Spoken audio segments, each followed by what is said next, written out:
E hoje, como nós estamos nesta campanha de jejum e oração por avivamento, eu quero pensar neste tema à luz de uma outra carta, daquelas 7 cartas de Cristo às igrejas no livro de Apocalipse. Então, você pode abrir a sua Bíblia, mais uma vez, em Apocalipse, capítulo 2. Nós vamos ler a carta de Jesus, escrita por intermédio de João à igreja em Éfeso. Tendo encontrado o texto, vamos ficar mais uma vez de pé, num sinal de prontidão. Estou pronto, vou receber as ordens do meu rei, ouvi-las com atenção. Uma pequena carta, capítulo 2 de Apocalipse, diz assim a palavra de Deus: ao anjo da igreja em Éfeso escreva: estas são as palavras daquele que tem as 7 estrelas em sua mão direita e anda entre os 7 candelabros de ouro. Conheço as suas obras, o seu trabalho árduo e a sua perseverança. Sei que você não pode tolerar homens maus, que pôs à prova os que dizem ser apóstolos, mas não são, e descobriu que eles eram impostores. Você tem perseverado e suportado sofrimentos por causa do meu nome, e não tem desfalecido. Contra você, porém, tenho isto: você abandonou o seu primeiro amor.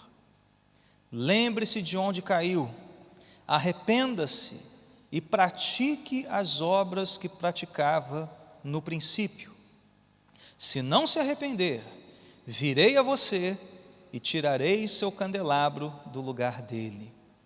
Mas há uma coisa a seu favor: você odeia as práticas dos nicolaítas, como eu também as odeio.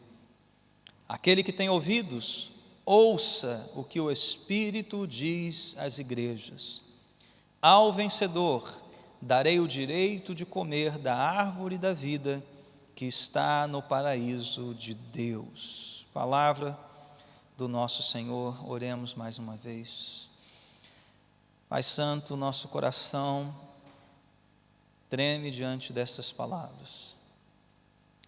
Revelação Tua, Senhor, é a Tua voz aqui, a voz de Cristo. Não apenas àquela igreja, Senhor, que de fato existiu no tempo, no espaço, mas esta é a Tua palavra para nós hoje. Ela tem a ver com a nossa vida, ela tem a ver com a nossa igreja. Então, Senhor, que nossos ouvidos estejam atentos ao que Tu queres falar a cada um aqui, para que, Senhor, possamos perseverar e, em perseverando, chegarmos ao fim dessa jornada e recebermos a recompensa das mãos do nosso Rei, aquele que venceu primeiro, aquele que chegou até o fim primeiro. Pai amado, que possamos refletir e agir com santo temor, sabendo, ó Pai, que prestaremos contas a Ti por tudo o que ouvimos, por tudo o que fizermos, por tudo o que não fizermos também. Dá-nos ouvidos para ouvir, um coração ensinável, um coração atento, mente, Senhor, ó Deus, sem qualquer distração, que este momento seja um momento sagrado, ó Deus, um momento, ó Deus, de adoração também. É o que te pedimos em nome de Jesus. Amém, amém. Podemos sentar.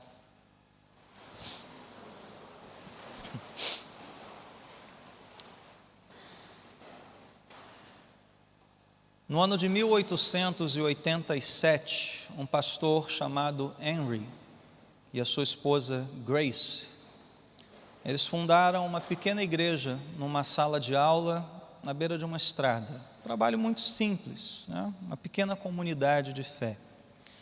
Deus abençoou, e um ano depois, em 1888, eles conseguiram construir um santuário, aqueles, bem tipo igreja antiga, né? De madeirinha, uma torrezinha, uma igreja simples, mas uma igreja, um prédio para cultuar a Deus. E tudo estava indo muito bem.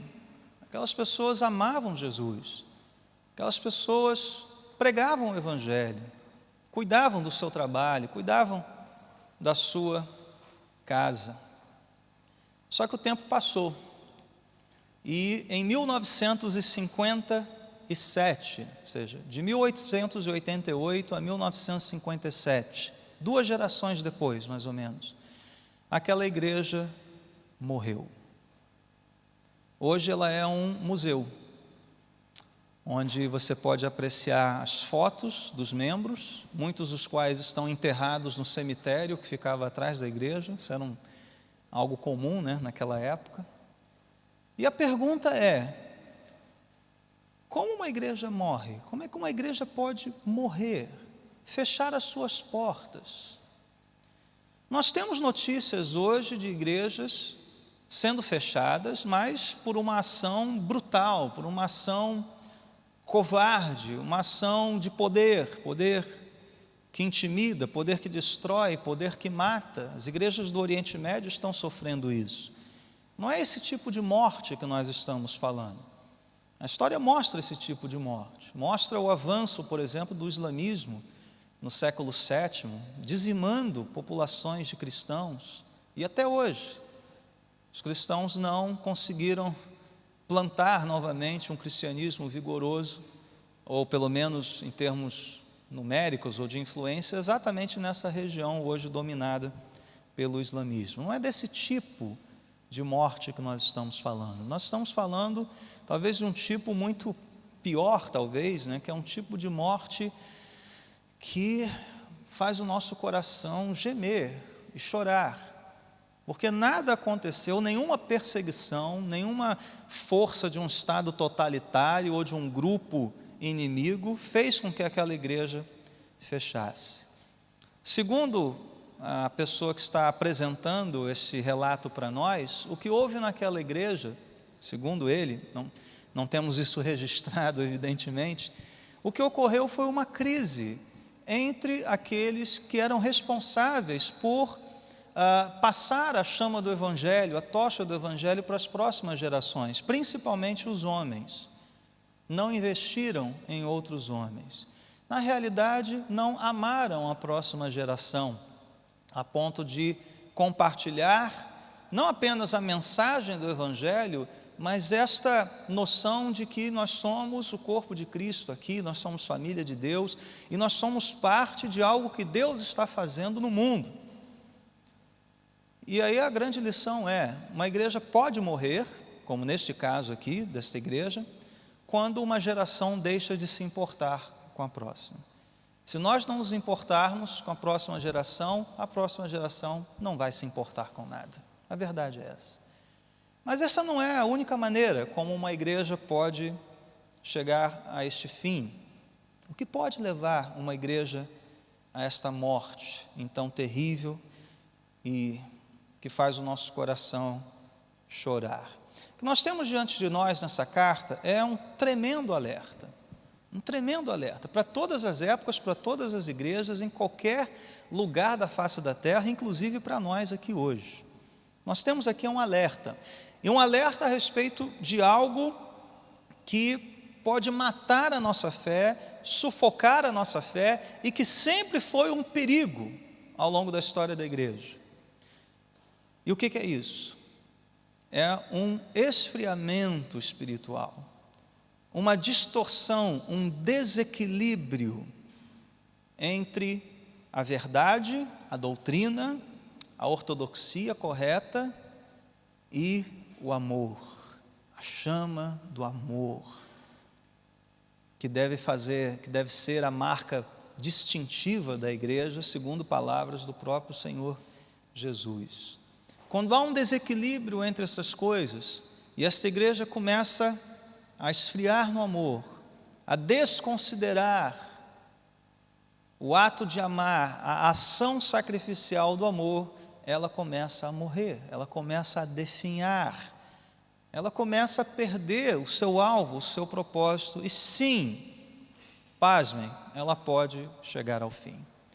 Não estou falando da igreja como um todo, porque Cristo prometeu edificar a sua igreja e que as portas do inferno não vão prevalecer, mas estou falando de comunidades locais, estou falando de um grupo como nós aqui, como nós, uma família local como a nossa, como havia aqui em Éfeso. Então esse desequilíbrio é terrível. Francis Schaeffer, um pensador cristão muito influente, falecido na década de 80, ele tinha uma frase muito simples, mas que norteava toda a vida dele, até porque Schaeffer passou na sua história por uma crise de fé que tinha exatamente esse ponto. Foi esse ponto que gerou uma grande crise de fé nele. E ele dizia o seguinte, que não tem nada mais feio, e a palavra feio aqui ela é usada de propósito, no sentido de uma afronta à própria beleza da glória de Deus. Esse conceito bíblico do que é belo, harmonioso, perfeito. Não é feio de, você é feio, tá? Não tira o peso dessa palavra. Então ele dizia, não tem nada mais feio do que ortodoxia sem amor. Nada mais feio do que isso. E ele passou por essa crise de fé, né, porque ele cria naquelas verdades, só que ele não conseguia ver em si mesmo, né, nele mesmo, a realidade daquelas verdades.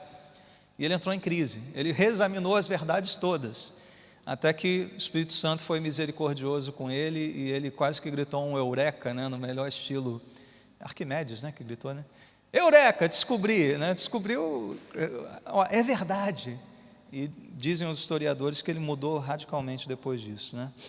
Mas quando a gente está refletindo, pensando e orando sobre avivamento, essa advertência ela cai perfeitamente sobre nós. Até porque a gente sabe, né, que avivamento ele surge pela palavra de Deus, né, pela pregação, a primazia da palavra de Deus no avivamento é algo que a gente tem que considerar. Então isso aqui é um alerta. A palavra é importante, ela posso dizer que em torno dela orbitam todas as outras coisas, mas há uma grande armadilha nisso aí. E aqui Jesus vai mostrar para aquela igreja em Éfeso qual é a armadilha, qual é o desequilíbrio, qual é a tentação, qual é o perigo, qual é o desafio, e que é o nosso desafio hoje aqui. Mas antes de examinar esse texto, deixa a sua Bíblia aberta, né, deixa ali em Apocalipse.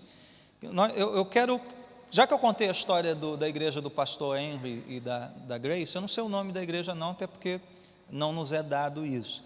Eu quero contar a história da igreja de Éfeso, né, que é a história talvez mais bem documentada na Bíblia Sagrada. Nós temos uma noção perfeita da história dessa igreja ao longo de gerações aqui, né? E tudo começa onde? Começa lá no livro de Atos. Não precisa abrir não, deixa eu contar para você o que aconteceu lá. Lá em Atos 19 nós vemos o surgimento da igreja em Éfeso. Essa cidade, que é uma cidade importantíssima, ali da região da Ásia Menor, né, hoje Turquia, a capital, né, de uma daquelas províncias ali. Então a igreja em Éfeso nasce exatamente de uma ação extraordinária do Espírito de Deus. Podemos dizer que nasce de um avivamento.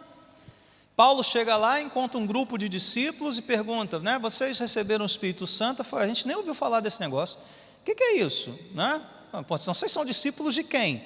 E Paulo prega ali o Evangelho, eles são salvos e Deus os agracia, né, com uma dimensão do Espírito Santo, e diz o texto que eles profetizam, falam em línguas, né, ou seja, esses sinais, né, de que o Espírito Santo agiu ali. Mas o texto prossegue, mostrando que Paulo permanece em Éfeso durante mais 2 anos, é o maior período em que ele fica numa só cidade, e ele fica fazendo o quê? Ele fica ensinando, ele se volta para o ensino, para a doutrina. Ele vai lá primeiro para a sinagoga, né, onde tem o ponto de contato com os judeus, mas depois ele vai para a escola de Tirano e fica ali ensinando a palavra de Deus. Então veja, doutrina, ortodoxia, palavra. Paulo está ensinando, algo que começou com esse avivamento. E o texto, é interessante ver esse fluxo do texto, né, porque Paulo está ensinando, então é palavra, é doutrina, é sala de aula, mas logo em seguida diz que muitos milagres eram feitos ali.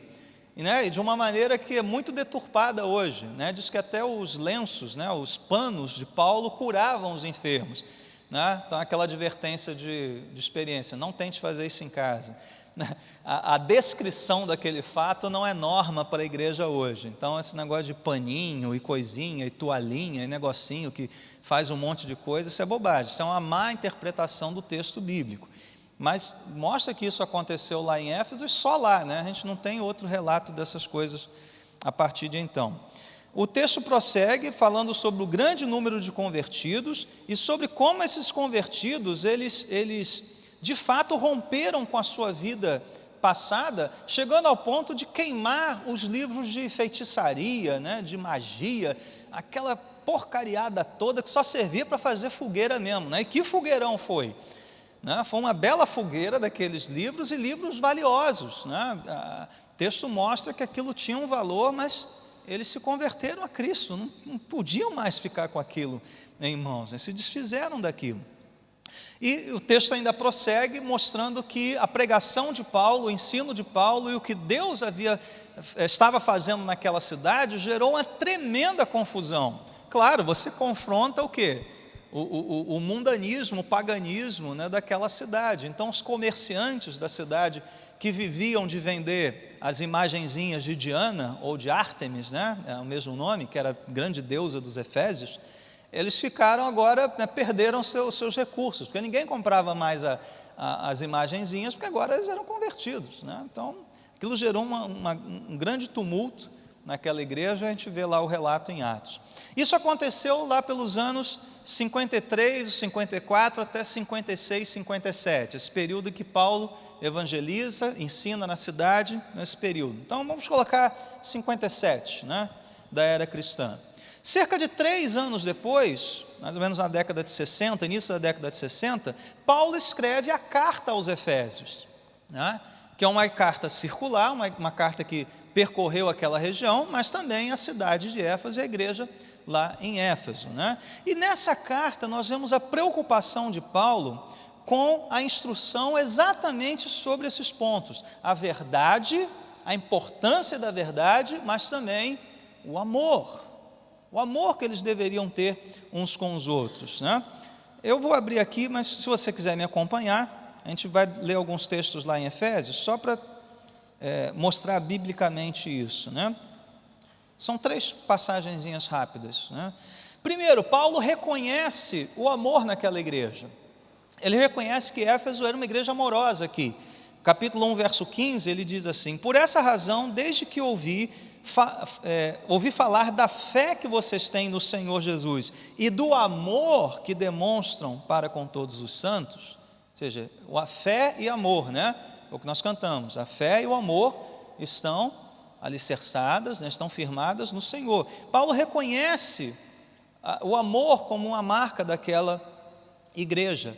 Porém, veja como Paulo, inspirado pelo Espírito, né, faz com sabedoria, escreve com sabedoria. Ele reconhece o amor, mas ele não deixa de orar para que Deus mantenha esse amor vivo na igreja. Lá no capítulo 3, versos 16 a 18, ele diz assim: oro para que com as suas gloriosas riquezas ele os fortaleça no íntimo do seu ser, com poder por meio do Espírito, para que Cristo habite no coração de vocês mediante a fé, e oro para que, estando arraigados e alicerçados em amor, vocês possam, juntamente com todos os santos, compreender a largura, o comprimento, a altura e a profundidade, e conhecer o amor, veja, 2 vezes já, de Cristo, que excede todo conhecimento, para que vocês sejam cheios de toda a plenitude de Deus. Então Paulo ora para que esse amor continue firme, forte, visível, a igreja continue sendo amorosa. Mas Paulo não descansa só nisso aí não, ele ainda instrui a igreja, com base na constatação que ele faz, e com base na oração que ele oferece a Deus, ele dá uma instrução, um mandamento para a igreja. Está lá no capítulo 4, versos 15 e 16. Antes, e preste atenção nos termos aqui, antes, seguindo a verdade em amor, veja que Paulo junta as 2 coisas aqui, seguir a verdade, doutrina, ortodoxia, mas em amor, cresçamos em tudo naquele que é a cabeça, Cristo.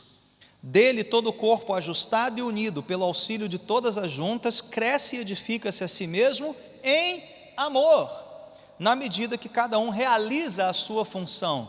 Então veja, é uma coisa também muito visível, muito prática, é fazer coisas, né? O amor, ele é uma ação, não é só um sentimento, ele é uma ação, e Paulo está falando de ação aqui, né? Crescer, edificar, realizar, mas veja, a verdade em amor.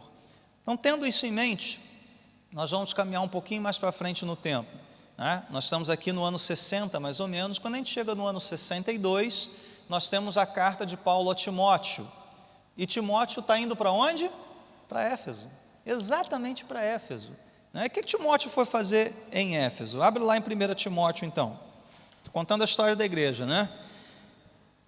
Timóteo, você vai para Éfeso, eu quero te dar uma instrução. O que você vai ter que fazer lá? Capítulo 1, verso 3, 1 Timóteo. Partindo eu para Macedônia, roguei-lhe que permanecesse em Éfeso. Para quê? Para ordenar a certas pessoas que não mais ensinem doutrinas falsas. Opa, o problema aqui era qual? Doutrina, palavra.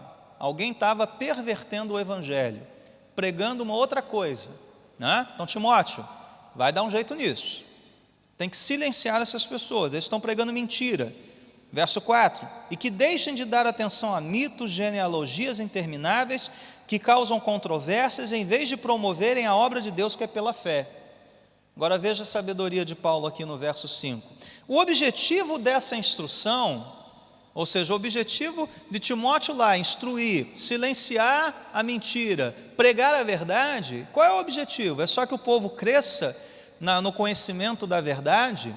Não, o objetivo dessa instrução é o amor, que procede de um coração puro. Mais uma vez, nós temos o quê? Verdade e amor entrelaçados. E qual é a última etapa da história dessa igreja registrada na Bíblia? Exatamente o Apocalipse, já 30 e poucos anos depois. Timóteo, ano 62, Apocalipse, escrito mais ou menos no ano 95. Então agora sim, vá lá para o capítulo 2 de Apocalipse e acompanhe o texto comigo, sempre olhando para o texto, sempre olhando para as palavras do texto.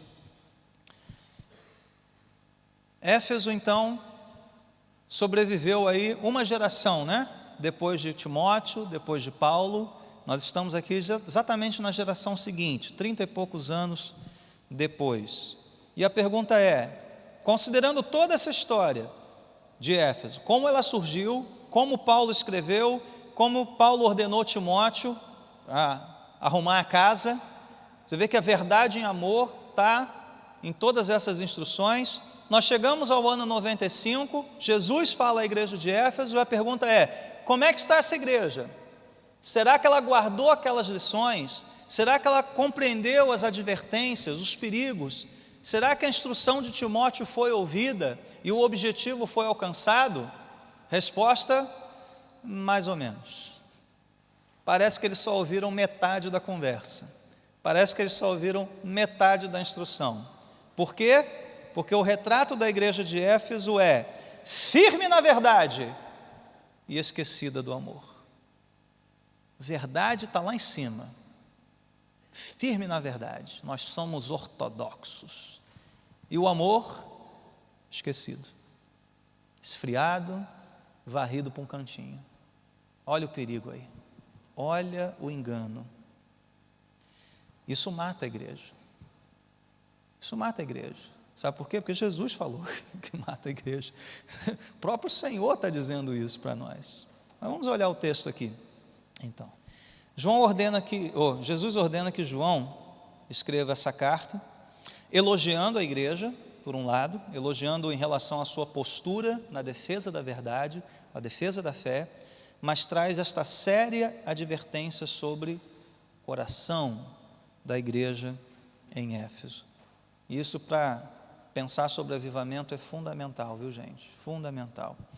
Jesus se apresenta aqui, estas são as palavras daquele que tem as 7 estrelas em sua mão direita e anda entre os 7 candelabros de ouro. Se você ler o capítulo 1, você já vai ver uma apresentação de Jesus, a descrição do Cristo ressurreto por parte de João, e esta descrição, o finalzinho do capítulo 1, traz exatamente essa descrição, né?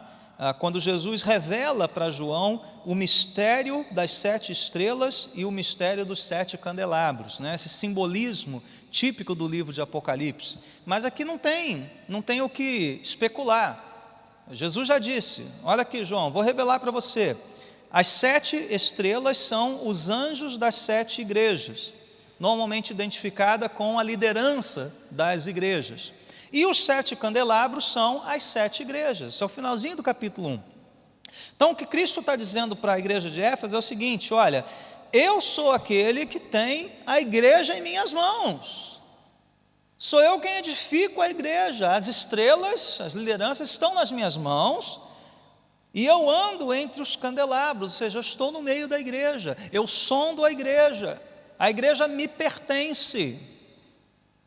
Então, isso aí você já toma, né, já ajeita a posição, tá bom, vamos ouvir, né, porque este é o Senhor ressurreto, esse é o Senhor da igreja, Ele é dono da igreja, Ele é o rei da igreja. Ele não está passeando entre os candelabros só admirando a beleza do candelabro, Ele está passando ali sondando a igreja, Ele está passando em revista a igreja, Ele está olhando para a igreja, né, e falando exatamente o que Ele vai falar no versículo seguinte: olha, conheço você, conheço as suas obras, eu sei quem vocês são, o desafio que vocês enfrentam, e eu sei os problemas que vocês estão passando, e eu sei a solução, e eu sei o que está de errado com você também. Então Jesus é aquele que tem perfeita ciência da igreja. E o que Ele diz depois? Tendo esta perfeita ciência da igreja de Éfeso, Ele diz o que Ele conhece. Verso 2: conheço as suas obras, o seu trabalho árduo e a sua perseverança. Uma pausa aqui. Que trabalho e que perseverança são esses? Se nós prosseguirmos no texto, verso 3 diz assim: você tem perseverado. Então, perseverança, meus irmãos, é algo que só acontece quando a gente tem um desafio que pode nos parar, não é verdade? E aí, diante do desafio que pode te parar, você faz o quê? Você persevera. Então, o que estava acontecendo em Éfeso para que Cristo olhe para a igreja e olha, gostei do que vi, você está perseverando. O contexto aqui nos mostra que esse sofrimento pelo qual ela estava passando era um sofrimento por causa do meu nome, verso 3 diz isso, pelo zelo pelo nome de Jesus Cristo, pela defesa da fé, pela defesa da verdade. Eles estavam sofrendo ataques de quem? Falsos mestres. Alguns deles levam nome aqui, são chamados nicolaítas. Nós vamos falar um pouquinho deles daqui a pouco.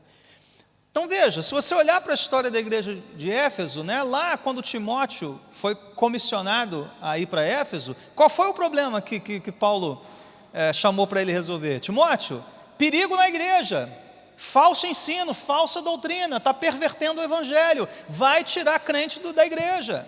Timóteo, silencia essas pessoas, pregando a verdade.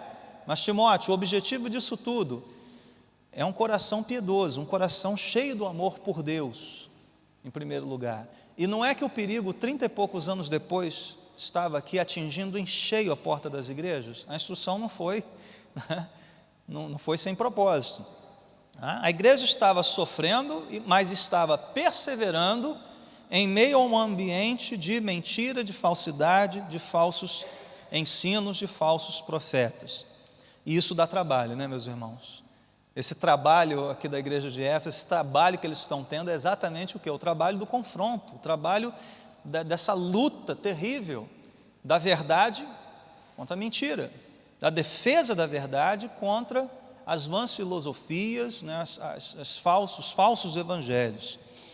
Então, conheço as suas obras, seu trabalho árduo, sua perseverança. Agora, observe o restante do texto comigo. Sei que você não pode tolerar homens maus, que pôs à prova os que dizem ser apóstolos, mas não são, e descobriu que eles eram impostores. Pule para o verso 6. Tem uma coisa ainda a seu favor: você odeia as práticas dos nicolaítas como eu também as odeio. Eu falei, pastor, mas que termos fortes esse, né? O senhor está me dizendo que essa igreja em Éfeso era intolerante, que julgava os outros e que odiava as práticas pecaminosas? Eu não estou dizendo nada disso, foi Jesus quem disse isso. Eu só estou transmitindo o recado. Não sou eu que estou dizendo, não. Jesus disse isso. Está aqui, está registrado. Veja, a igreja fez o que Jesus julgou correto e digno de elogio. Está ouvindo esses homens, o que ela fez? Pôs à prova, trouxe isso à luz, jogou luz sobre aquele negócio para ver o que tem mentira aqui, confrontou com o evangelho recebido de Paulo, de Timóteo, provavelmente até do próprio João, né? Como pastor daquela igreja. Então veja, e essa igreja, ao pôr à prova aqueles que se diziam apóstolos, né, servos de Deus, descobriu que eles não eram, denunciou o erro, viu onde é que estava a mentira, a brecha. O que Jesus está elogiando nessa igreja? O rigor no exame da doutrina, e sim, o necessário julgamento da mentira, o necessário, absolutamente necessário exercício do discernimento e do julgamento daquilo que ouviram daqueles apóstolos. E mais, né, se você acha que a coisa está pesada, vai ficar mais ainda, porque Jesus elogia o fato daquela igreja odiar as práticas dos nicolaítas, que segundo alguns, era um grupo que pregava libertinagem, devassidão. Nada a ver, pode viver do jeito que você quer, né? Está tudo bem, Deus salva almas, o corpo não presta mesmo, então vamos usar e abusar, né? Vamos, né, fazer tudo que der na telha. A igreja odiou essas práticas. Sabe por quê? Porque essas práticas derivavam de um mau ensino, de um ensino mentiroso também. O mau ensino, o ensino mentiroso gera o quê? Uma vida mentirosa, falsa, anticristã, anti-Deus. Então aquela igreja tinha zelo pela doutrina, zelo pela santidade de Deus, fruto de um zelo pela verdade. E aqui a gente já tem algumas lições maravilhosas para a gente aprender, como igreja hoje. Essa palavra é para nós hoje.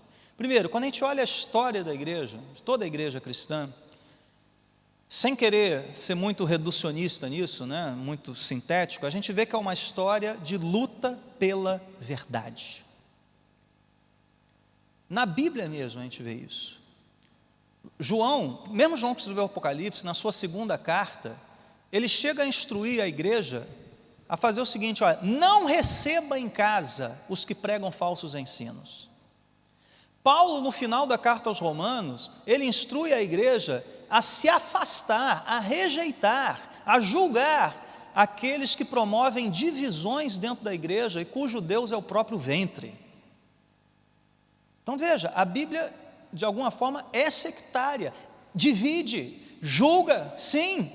A história da igreja mostra isso. Os primeiros pais da igreja, quando estavam examinando ali a pessoa de Jesus Cristo, a sua relação com a Trindade, o Filho é Deus, mas quanto Deus é o Filho? É Deus como Deus é? O Filho veio em carne, então Ele é homem, Ele é Deus, Ele é os dois, Ele é menos homem, menos Deus. Como é que é essa história?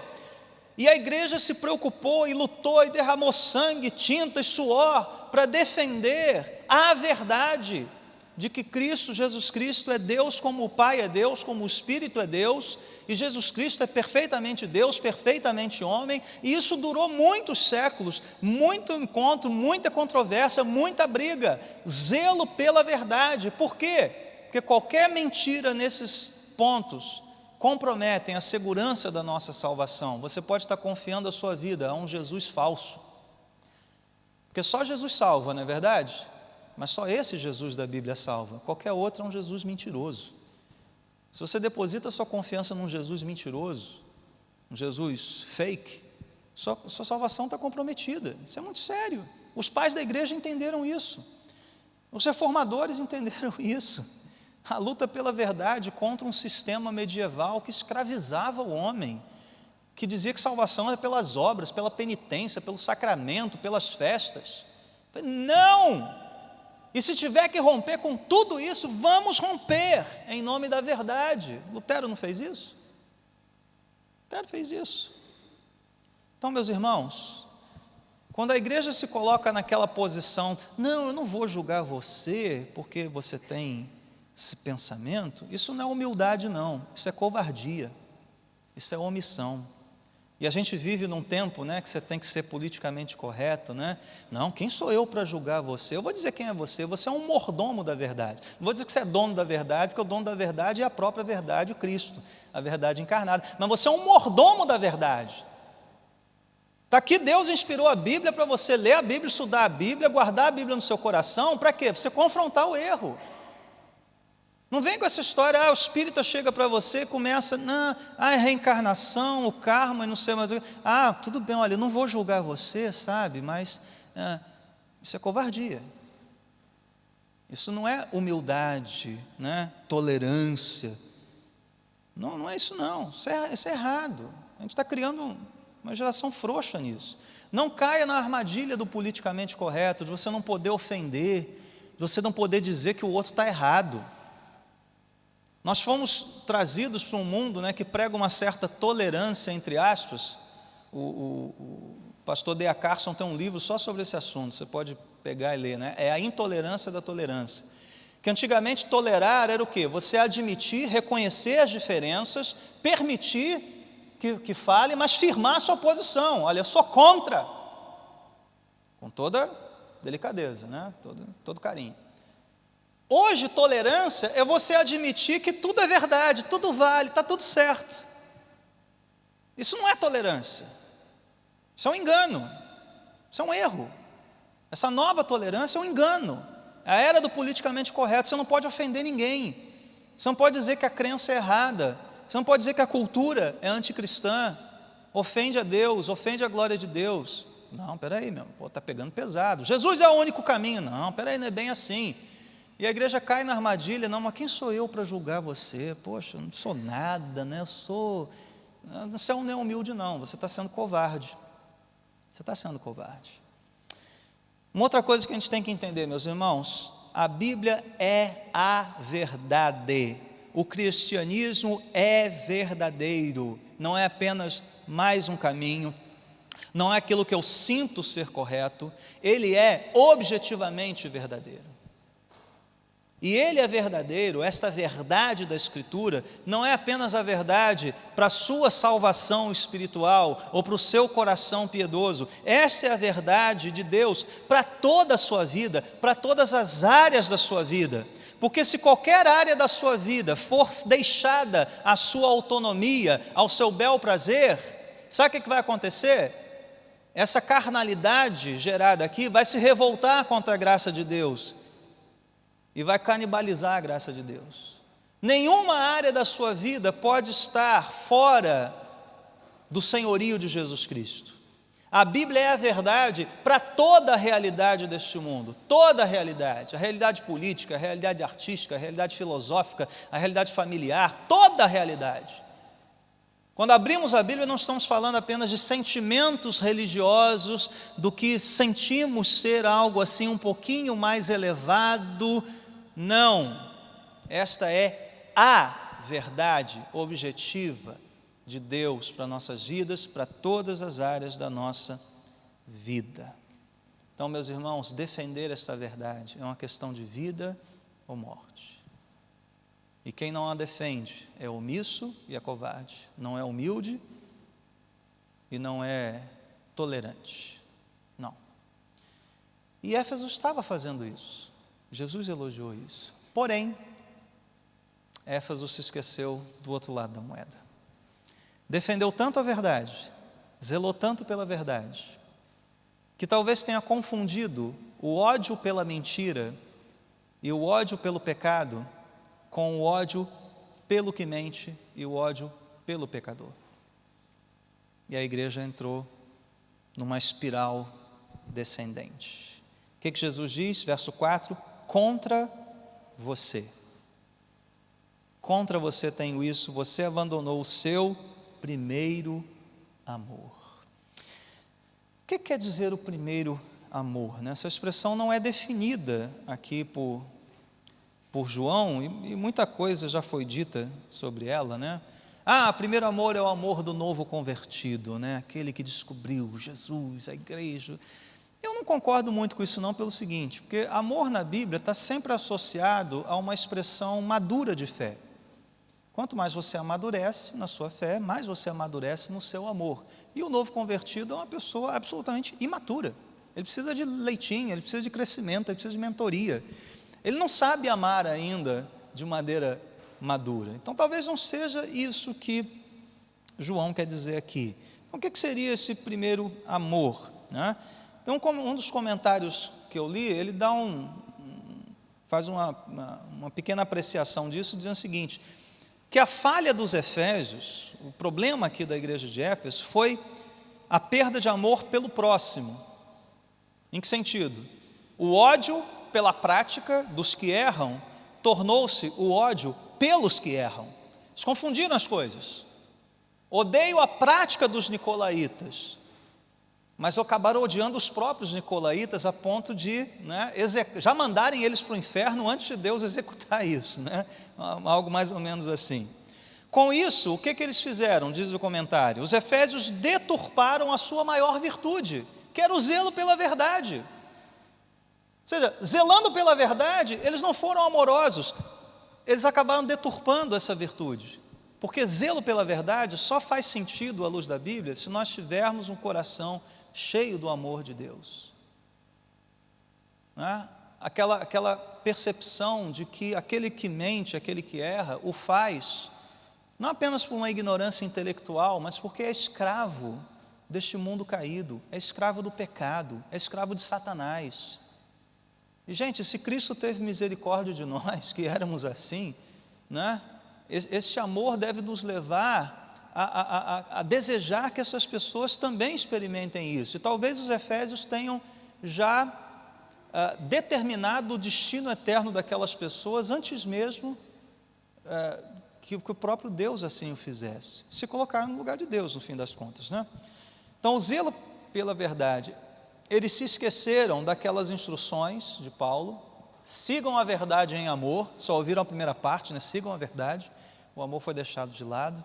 Não ouviram, não guardaram o que Timóteo tinha a fazer lá, o objetivo dessa instrução é o amor, esqueceram disso, só pensaram na mentira, nos falsos profetas, né? Mas veja, eu não discordo disso aqui não, mas eu acho que a gente tem que ir mais fundo nessa questão, porque quando o amor pelas pessoas esfria, isso é um sinal de que o amor por Deus também já está comprometido. Por quê? O ser humano é a imagem e semelhança de Deus. Você deixa de amar a Deus, você deixa de amar aquele que é imagem e semelhança de Deus, uma expressão mais próxima, né, de quem Deus é.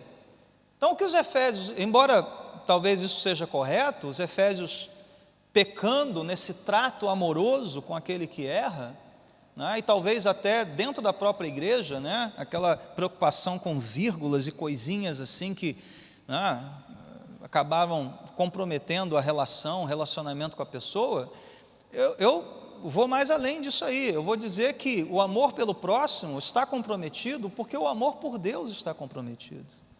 Os efésios se esqueceram, e aqui esse é o entendimento, na minha visão, da expressão primeiro amor, é o amor primeiro. Se a gente inverter, acho que faz mais sentido. É a primazia do amor, é o amor em primeiro lugar. Então, os efésios investiram muito na ortodoxia e na verdade, só que esqueceram de que o amor vem em primeiro lugar. É falar a verdade em amor, é seguir a verdade em amor.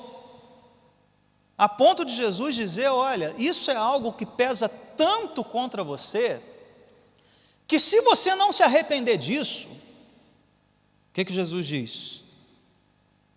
Virei a você e tirarei seu candelabro do lugar dele. Quer dizer, Jesus vai desconsiderar Éfeso como uma igreja. Olha só como isso é sério. Por mais doutrina que ela tenha, por mais ortodoxa que ela seja, por mais correta no ensino que ela seja, quando Jesus observa o esfriamento do amor, a perda do amor, ele diz, olha, eu vou remover o candelabro. Uau, isso é muito sério. E a igreja morre quando o amor morre. Éfeso se esqueceu da primazia do amor que é primeiro, prioritário. A ortodoxia se tornou um fim em si mesma, desconectada do amor transformador de Jesus. Isso pode matar a igreja. Jesus já disse que o aumento da iniquidade pode esfriar o nosso amor. Então, gente, cuidado com a iniquidade que avança nesse país. Isso pode esfriar o nosso amor, por Deus. Todo avivamento começa e prossegue pela palavra. Nós sabemos disso. O que a Bíblia mostra em avivamento é a palavra está ali, a doutrina está ali. Mas veja, nosso amor pela verdade aqui como um corpo de doutrinas, né? Nosso amor pela doutrina, nosso amor pela teologia, como você queira classificar, jamais pode obscurecer nosso amor pelas pessoas, por aquele que é a verdade, Jesus Cristo em primeiro lugar, e por aqueles que estão ao nosso redor. Então, meus irmãos, isso é uma tentação diária, isso é um desafio diário. Isso pode levar o coração de uma igreja a endurecer novamente, por mais correta, certinha que ela seja. Qual é a advertência de Cristo? Lembre-se de onde caiu, ou seja, examine a sua história, examine a sua vida e arrependa-se. E volte a fazer o quê? O que ele diz aí? Volte a praticar as obras que praticava no princípio. Ou seja, o que ele está dizendo aqui? Amor é algo que a gente faz. Amor é ação sacrificial. Efésios, entreguem-se em amor como vocês fizeram um dia. Lembrem-se disso. João está dizendo aqui, Jesus está dizendo aqui por intermédio de João, que amor é sacrifício, é ação sacrificial. Quando Paulo escreve aos Tessalonicenses, ele fala disso, né? O esforço motivado pelo amor, ou seja, esse amor gerando uma ação visível, concreta, no tempo, no espaço, que abençoa, que encoraja, que adverte, que disciplina. Amor não é só fazer carinho, não. Amor, de vez em quando, meu irmão, né? É disciplina amorosa de Deus. Então, Deus nos chama também para isso, né? Se ela não se arrepender, já vimos, Jesus vai removê-la do seu lugar. E qual é a promessa? No caso do arrependimento, né? Da confissão desse pecado e da retomada de uma vida verdadeiramente amorosa ou amorosamente verdadeira. Aquele que tem ouvidos, ouça o que o Espírito diz às igrejas. Ao vencedor darei o direito de comer da árvore da vida que está no paraíso de Deus. E aqui é interessante, por que essa promessa da árvore, né, está aqui no contexto dessa carta? Essa palavra árvore, né, às vezes ela pode ser entendida como o madeiro, né, a madeira, que é uma referência à cruz de Cristo. Jesus Cristo foi pendurado no madeiro, como se fosse uma forma de árvore, né, vamos dizer assim. O sentido aí é o mesmo. E interessante que os comentaristas dizem que o templo lá de Diana, dos Efésios, o templo de Ártemis, né, aquela deusa cultuada lá em Éfeso, ele foi construído num santuário de madeira, e o símbolo da cidade de Éfeso e da sua deusa era uma árvore. Normalmente você tinha uma árvore como um estandarte da cidade, um símbolo da cidade. Então, qual é a ideia aqui, né? O que Jesus estava transmitindo para aqueles efésios? Enquanto eles antigamente consideravam a árvore de Diana o centro da sua vida e o intermediário, né, entre essa vida e Deus, eles agora aprendem que a vida eterna no paraíso de Deus é sua por meio do madeiro, por meio da árvore, da madeira, onde Cristo foi crucificado. O madeiro no qual aquele que amou e morreu pelos efésios estava pendurado, mas não ficou lá. No terceiro dia ele ressurgiu dos mortos, e é por isso que a árvore é a árvore da vida. Cristo é vida em si mesmo, Ele é a própria expressão da vida de Deus em nós. E o que o Espírito Santo diz a nós hoje, por meio de todas essas advertências e essa história? Meus irmãos, a você que já é cristão, já creu na verdade, a advertência é: zele por essa verdade, guarde essa verdade, defenda esta verdade, mas não descuide das obras do amor. O único que fez isso perfeitamente foi o nosso Senhor Jesus. Então, olhe para Ele e agarre-se ao madeiro o tempo todo, à vida da árvore o tempo todo, porque Ele é a própria expressão da verdade que veio habitar entre nós, e é a própria expressão de um amor verdadeiro e pleno de Deus, ao morrer por nós, diz Paulo aos Romanos, quando éramos ainda pecadores. Isso é amor, amor sacrificial, amor de sangue.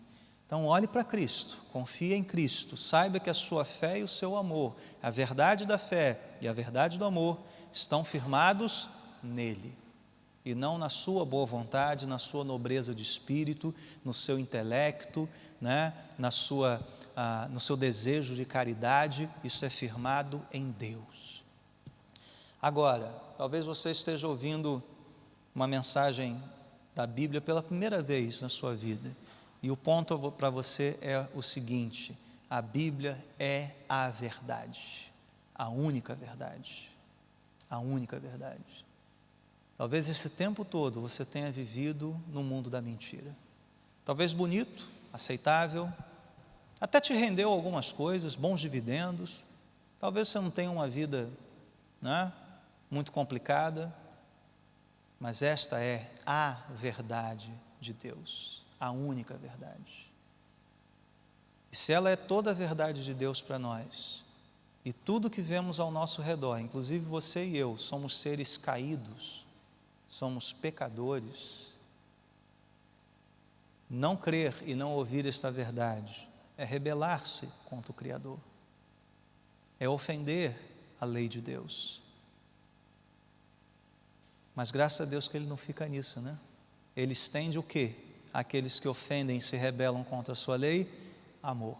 Vem, pecador, vem, creia, arrependa-se, tenha vida, vida em Cristo, vida verdadeira, vida nova, e creia nessa, e viva esta verdade, viva agora a plena verdade. Você que ainda não creu na verdade, saiba de uma coisa: você pode ter tudo nessa vida, você ainda não é um ser humano pleno, porque a verdade é que Deus te fez imagem e semelhança dEle para ter comunhão com Ele por meio de Cristo. Isso é humanidade plena, isso é ser plenamente humano. Ser plenamente humano é ser plenamente salvo, é ser plenamente redimido.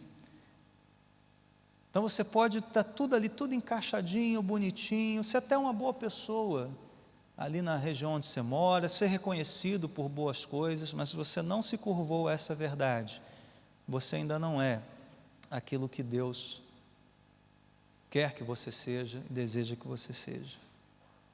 Um crente, um salvo pela graça mediante a fé na verdade de Deus, a única verdade. E quando a gente diz que é a única verdade, todo o resto é mentira. Mentira. Nada mais, nada menos do que isso. Só há dois caminhos. Só existem dois caminhos: o caminho da verdade, e a verdade não é relativa, ela é absoluta. Deus é o Deus da verdade, e o resto então é perversão da verdade. Perversão da verdade. Cristo te chama hoje: ouça. Se você tem ouvidos para ouvir, ouça e venha. Vamos orar.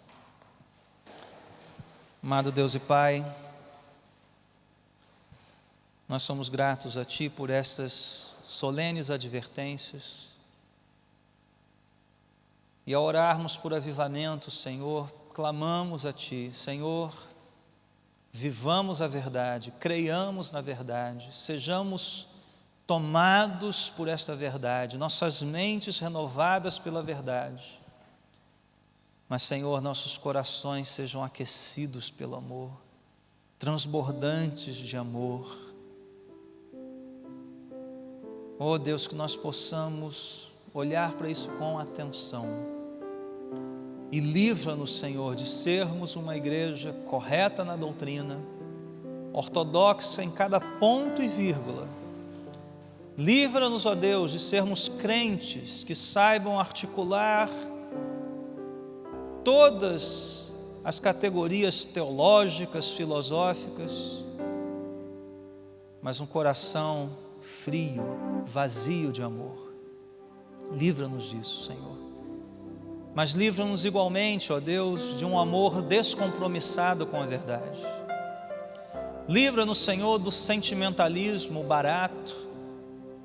Livra-nos, Senhor, desta subjetividade sem forma, estranha, que se desvincula de uma verdade objetiva, de algo racional que podemos ler, compreender, praticar com a Tua graça, ó Deus. Livra-nos disso, Senhor. Faze-nos andar no estreito caminho da verdade em amor.